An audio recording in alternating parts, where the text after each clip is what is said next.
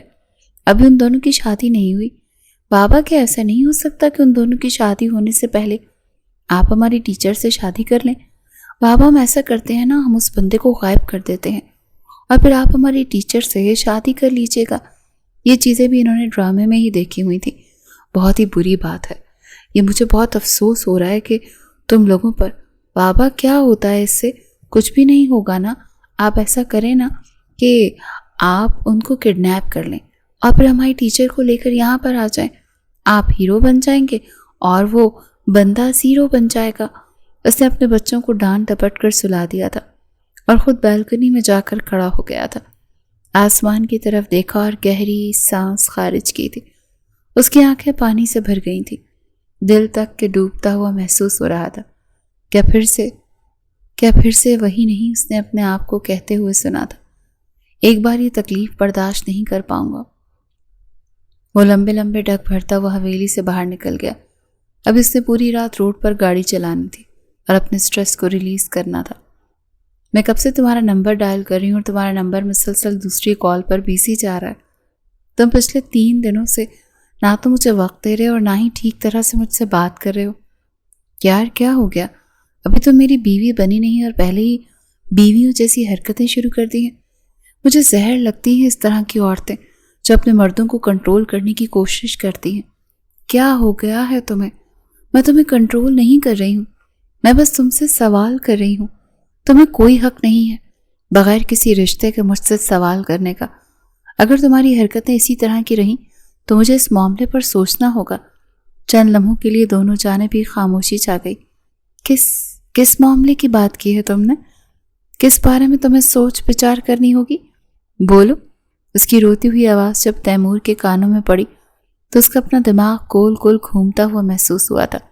Please اب گاؤں کی عورتوں کی طرح رونا مت شروع کر دینا۔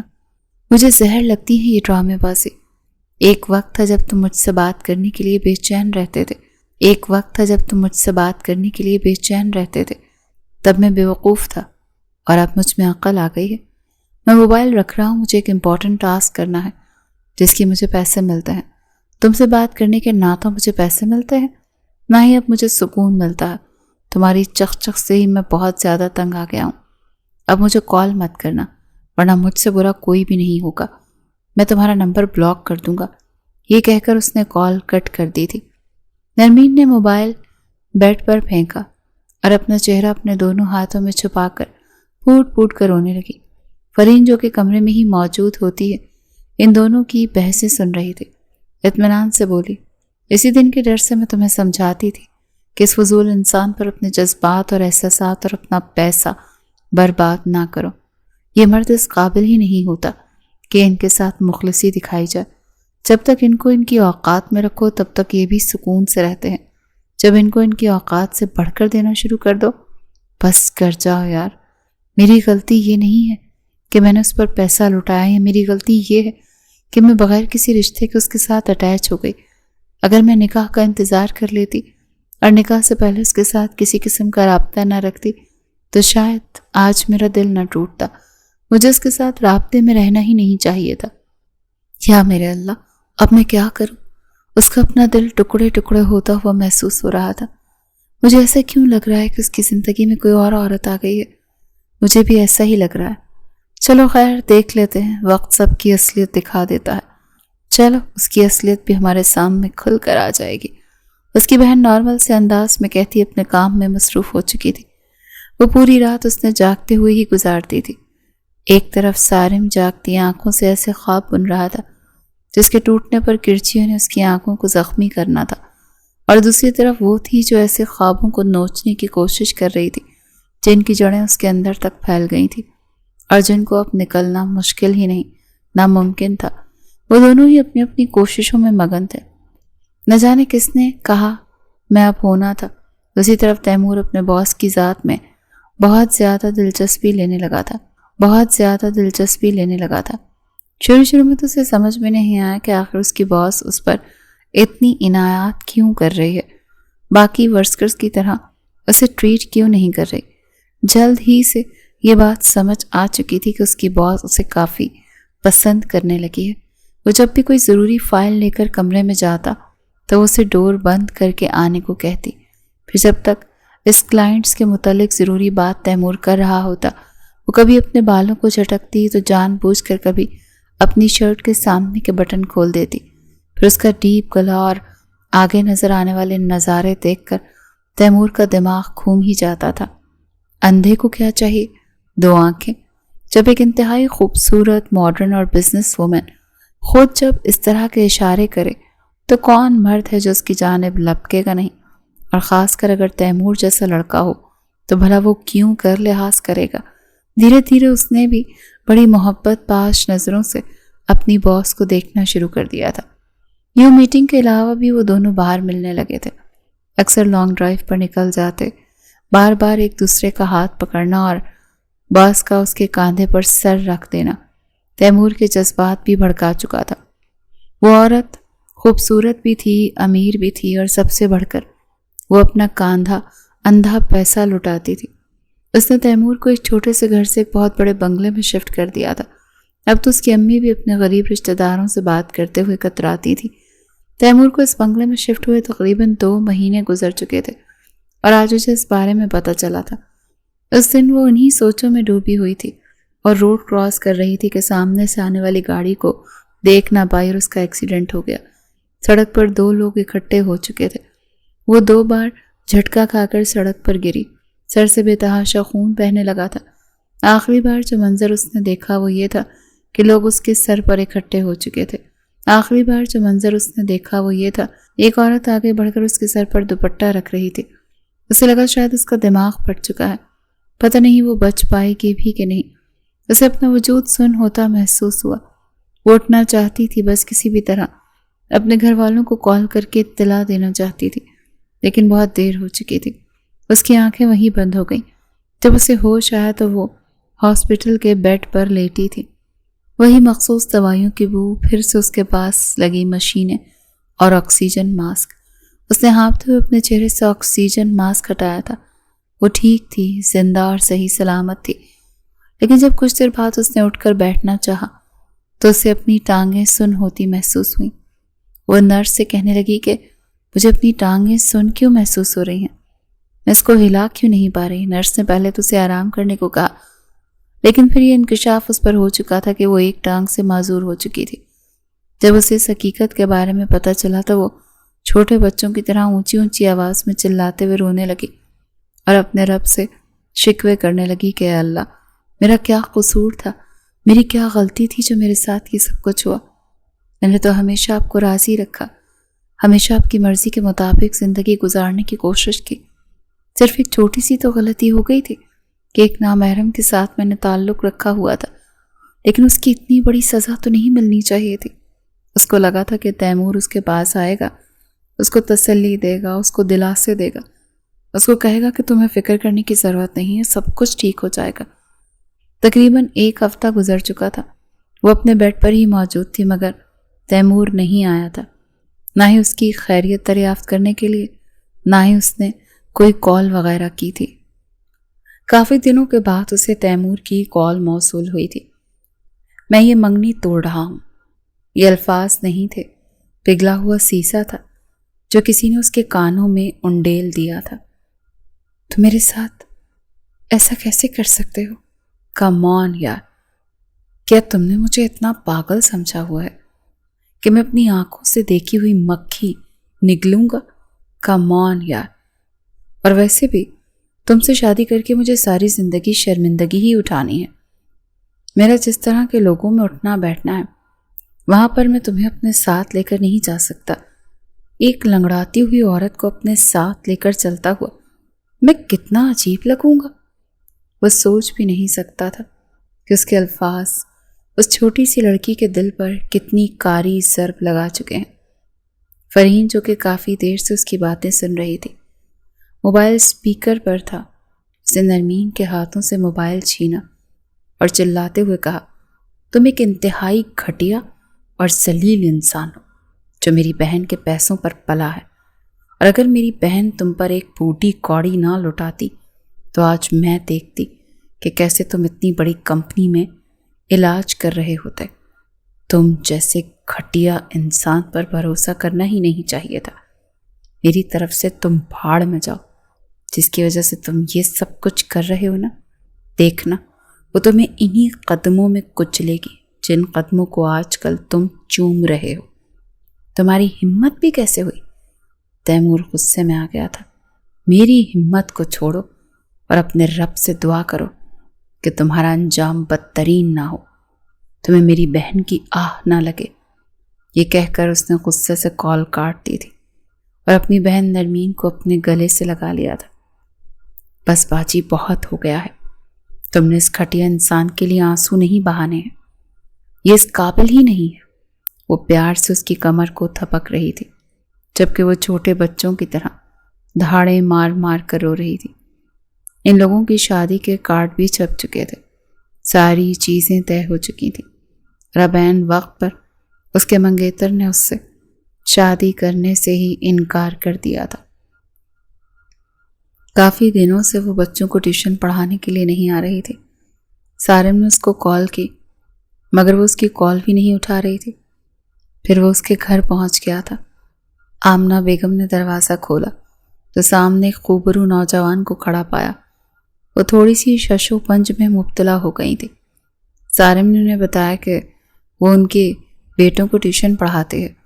انہوں نے سارم کو اندر آنے کی دعوت دی، پھر روتے ہوئے انہیں اپنی بیٹی کے بارے میں سب کچھ بتا دیا کہ کیسے وہ بیچاری ایک ٹانگ سے معذور ہو گئی ہے اور اس کے منگیتر نے اس سے شادی کرنے سے ہی انکار کر دیا ہے۔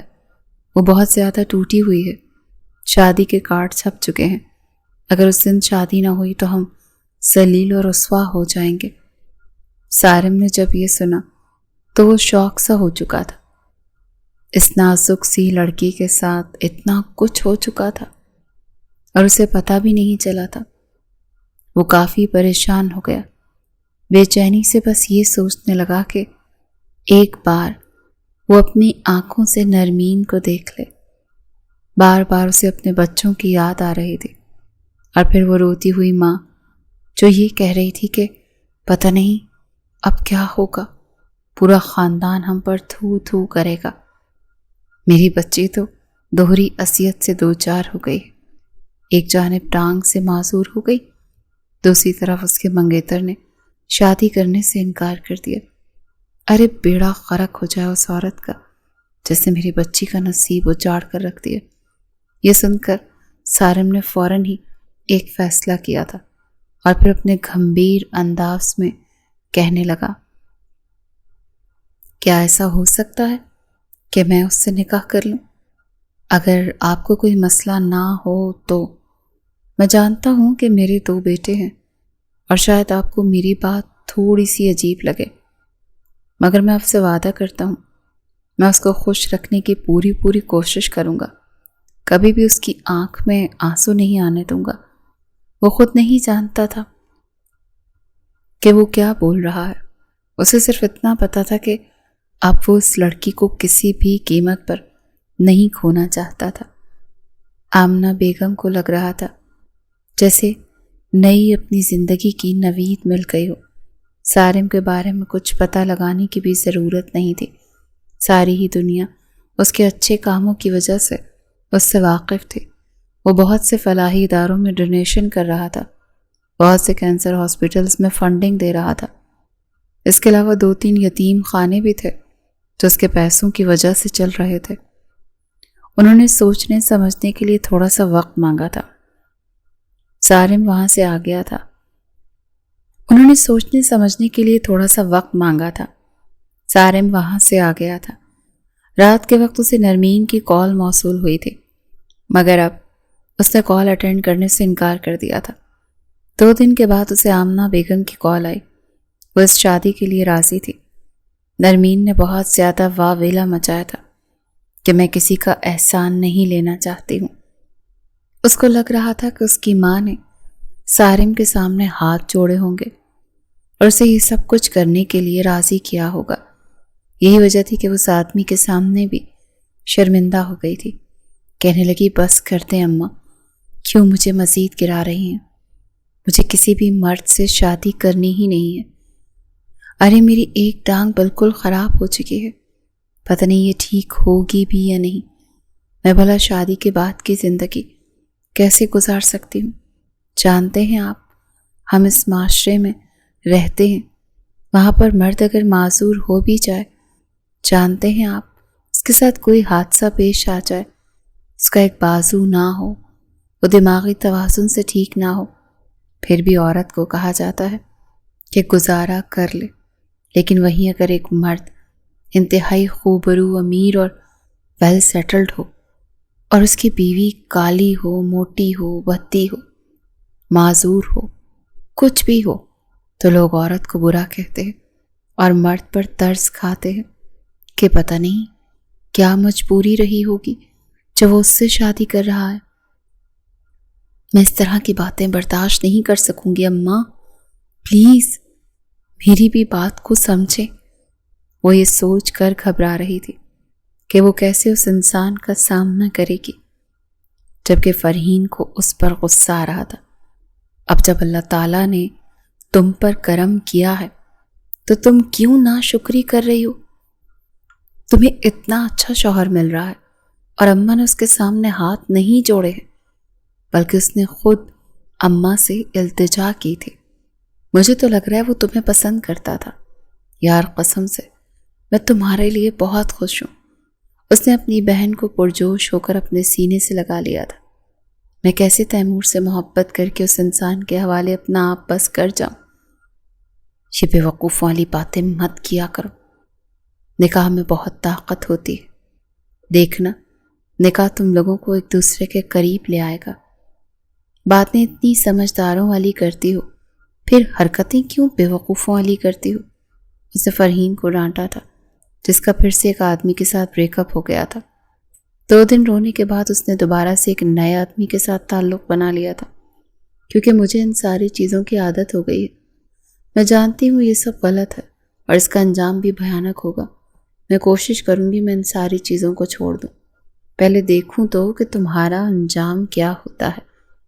شادی ایک بہت بڑے ہال میں ہو رہی تھی، جہاں پر بڑے بڑے بزنس مین اور اثر و رسوخ والے لوگ بھی موجود تھے۔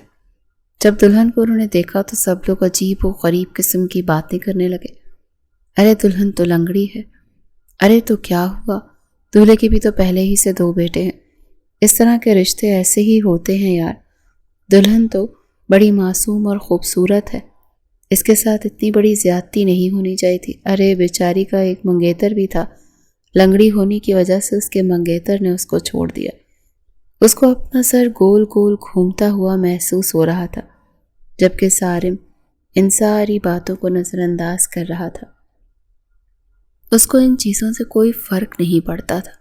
ہاں البتہ اس کے جو رشتہ دار اس طرح کی باتیں کر رہے تھے، وہ ان کو 2 ٹوک لہجے میں جواب ضرور دینے والا تھا۔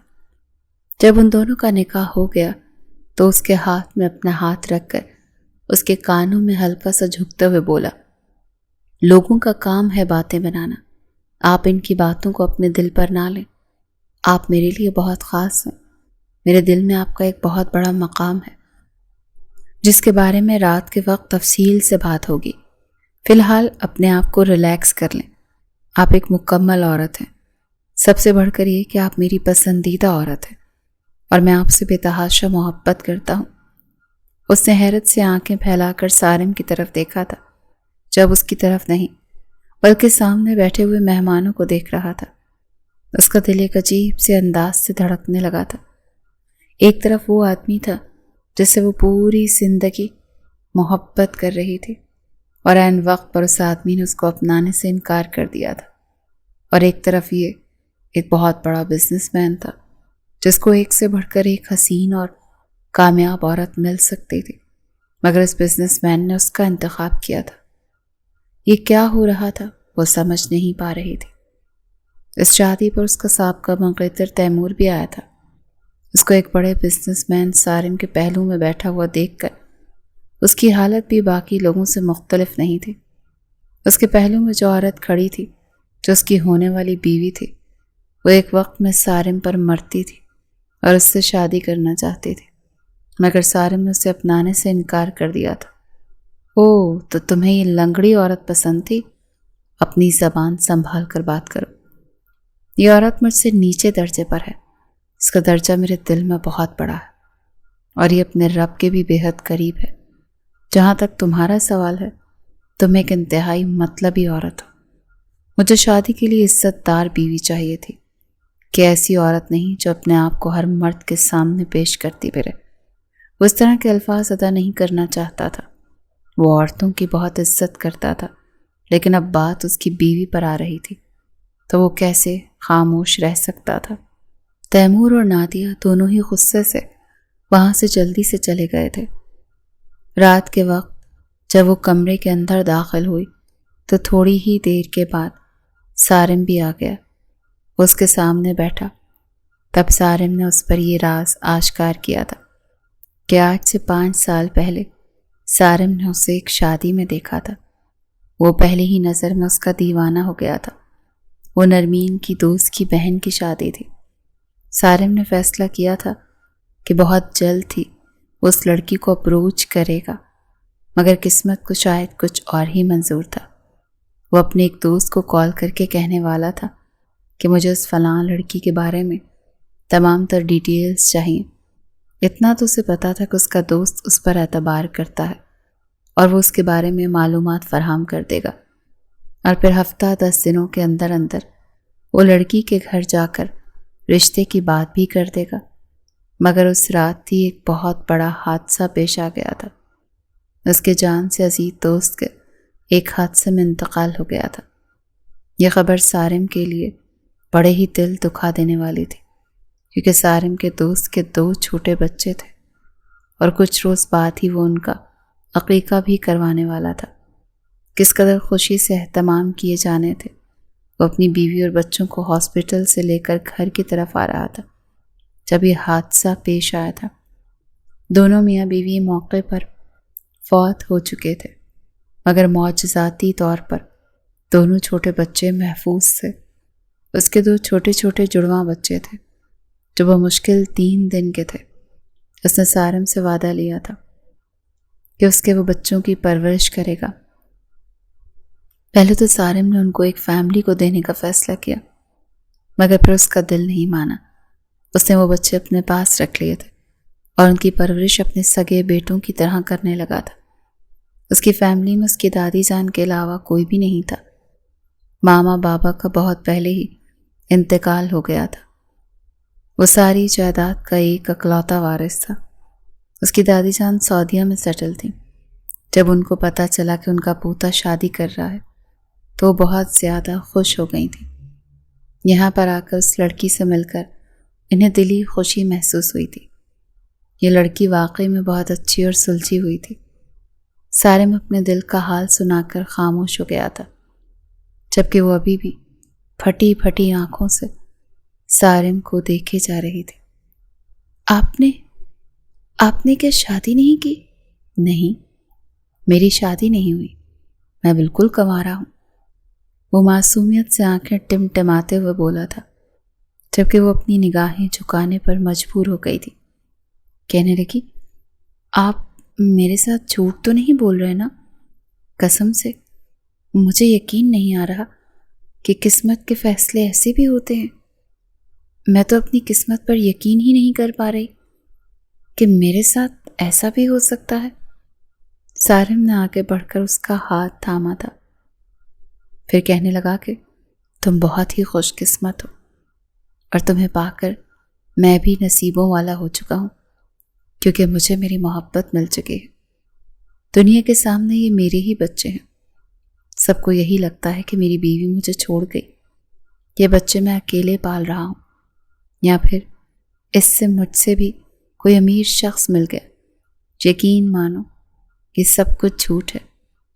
لوگوں کی فطرت ہوتی ہے جھوٹ اور من گھڑت باتیں کر کر کر اپنا وقت گزارنا، اور میں پہلے تو غصہ کرتا تھا، لیکن پھر مجھے یہ سب کچھ سن کر صرف ہنسی ہی آنے لگی تھی۔ اس کی باتیں سن کر نرمین نے ایک گہری سانس خارج کر کے رہ گئی، پھر سارم کے ہاتھ پر اپنا کپ کپاتا ہوا ہاتھ رکھ کر کہنے لگی، آپ کو ایک بہترین عورت مل سکتی تھی، مگر مجھ سے تم سے محبت تھی، اور میں چاہتا تھا مجھے تم سے محبت تھی اور میں چاہتا تھا کہ صرف تم ہی میری بیوی بنو۔ میں ہر وقت تمہارے بارے میں ہی سوچتا رہتا تھا اور تمہارے لیے اپنے رب سے دعائیں مانگتا رہتا تھا۔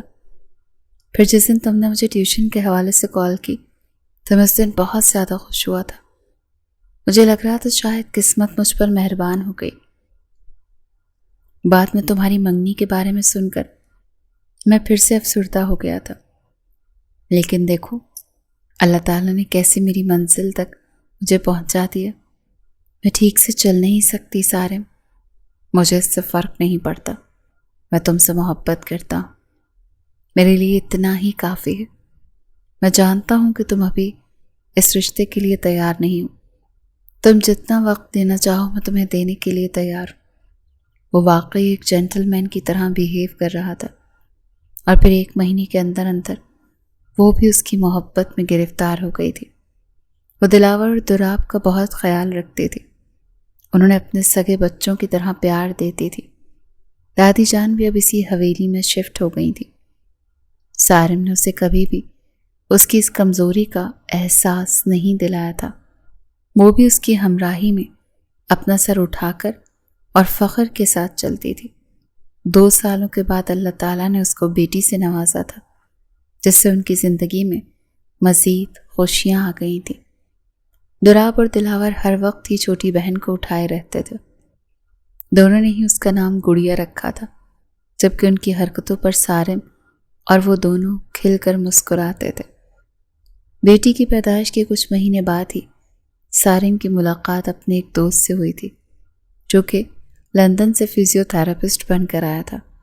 جب سارم نے اپنی بیوی کے بارے میں بتایا تو وہ کہنے لگا کہ ارے یہ تو کوئی مسئلہ ہی نہیں ہے، ٹانگ تو صحیح سلامت ہے، ساتھ جڑی ہوئی ہے، اور خیر سے بھابھی بھی ینگ ہے، میں ان کا علاج کروں گا، دیکھنا اس سال کے اندر اندر وہ دوبارہ سے ٹھیک سے چلنے لگیں گی۔ سارم کی تو خوشی کی کوئی انتہا نہیں رہی تھی۔ وہ اگلے ہی دن نرمین کو اپنے اس دوست کے ہاسپٹل لے آیا تھا، جہاں پر پروفیشنل ڈاکٹرز کی نگرانی میں نرمین کا علاج ہونے لگا۔ آہستہ آہستہ وہ خود بغیر سہارے کے ٹھیک سے چلنے لگی تھی، اور جس روز اس نے بغیر سہارے کے پہلا قدم اٹھایا تھا، وہ خوشی سے روتے ہوئے سارم کے گلے لگ چکی تھی، اور ان کی دوبارہ سے زندگی معمول پر آ چکی تھی۔ یہاں تک کہ تیمور کا سوال تھا۔ شادی کے 3 مہینے بعد ہی اس کی بیوی نے اپنی اوقات دکھانی شروع کر دی تھی، اور پھر اس کو دھکے دے کر گھر سے نکال دیا تھا، کیونکہ تیمور اس پر پابندیاں لگاتا تھا اور اسے پابندیاں پسند نہیں تھیں۔ تیمور اب پچھتاتا تھا، مگر اب پچھتاوے کیا ہوت جب چڑیاں چگ گئیں کھیت۔